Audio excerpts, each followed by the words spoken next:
हाँ बेटा, कल हमने आदर्श और अनादर्श दो विलयन पढ़ाए थे, है ना। आदर्श विलयन किसे कहते हैं और अनादर्श विलयन किसे कहते हैं, इनकी शर्तें भी पढ़ा दी थी मैंने कि आदर्श विलयन की क्या शर्त होती है और अनादर्श विलयन की क्या शर्त होती है, किन किन परिस्थितियों में कोई विलयन आदर्श विलयन की तरह व्यवहार करता है और किन परिस्थितियों में कोई विलयन अनादर्श विलयन की तरह व्यवहार करता है। इन दोनों की शर्तें मैंने आपको कल पढ़ा दी थी, है ना। अनादर्श विलयन वो विलयन होते हैं जो ताप व दाब या सांद्रता की किसी भी परिस्थिति में किसी भी ताप पर या किसी भी सांद्रता पर राउल्ट के नियम की पालना नहीं करते, यानी उनके लिए P total does not P A plus P B, ये शर्त लिखाई थी मैंने आपको, वो अनादर्श विलयन कहलाते हैं। आज मैं अनादर्श विलयन के प्रकार पढ़ाऊंगा। अनादर्श विलयन, आप इसको गौर से देखिए कि मिश्रण का कुल दाब मिश्रण में उपस्थित अवयवों के कुल आंशिक दाब के योगफल के बराबर नहीं होता, वो अनादर्श। अब बराबर नहीं होगा तो पॉजिटिव होगा या फिर नेगेटिव होगा, यानी कि कुल दाब ज़्यादा भी हो सकता है और कम भी हो सकता है। इसी आधार पर अनादर्श विलयन को दो भागों में बांटा है।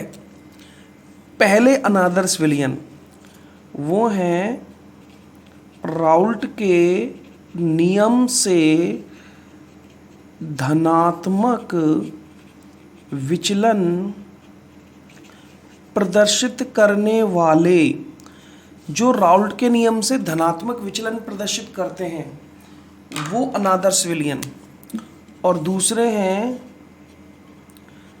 राउल्ट के नियम से ऋणात्मक विचलन प्रदर्शित करने वाले। यानी कि दो तरह के अनादर्श विलयन हैं।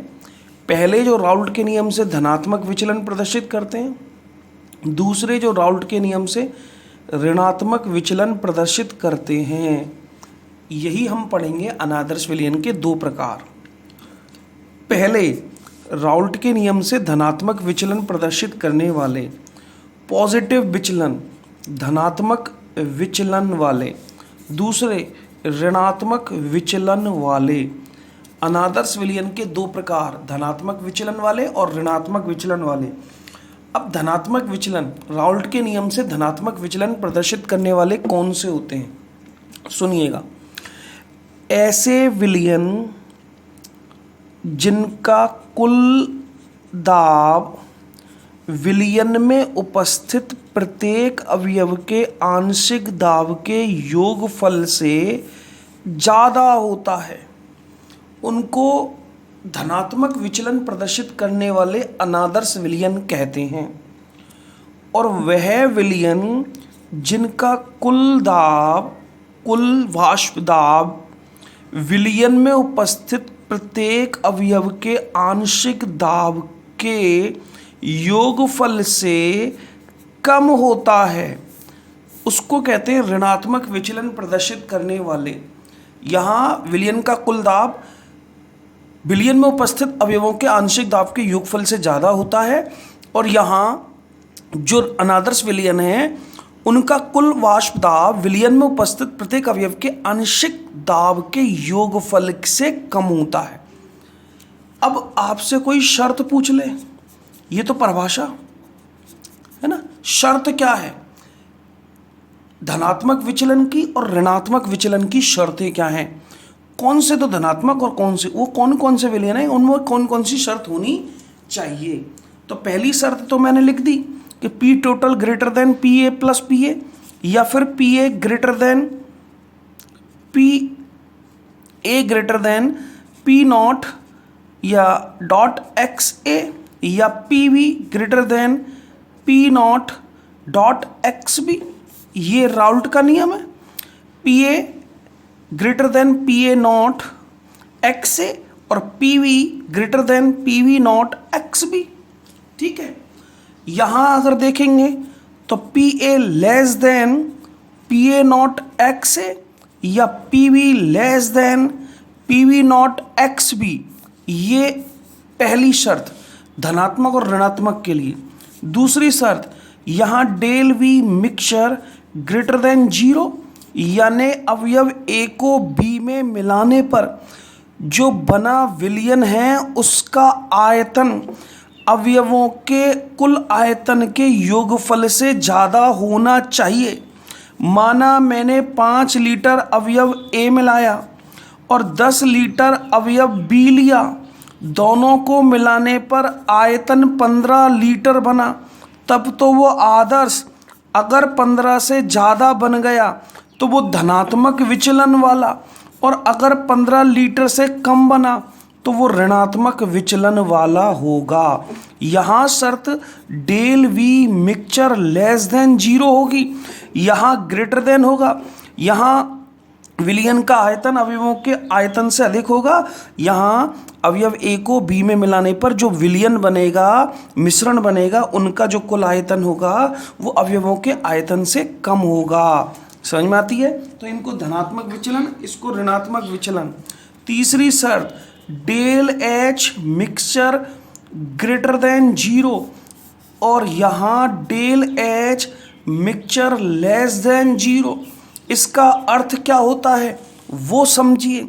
इसका अर्थ है जब अवयव ए को बी में मिलाया जाए तो बने विलयन की ऊष्मा में होने वाला परिवर्तन धनात्मक होगा।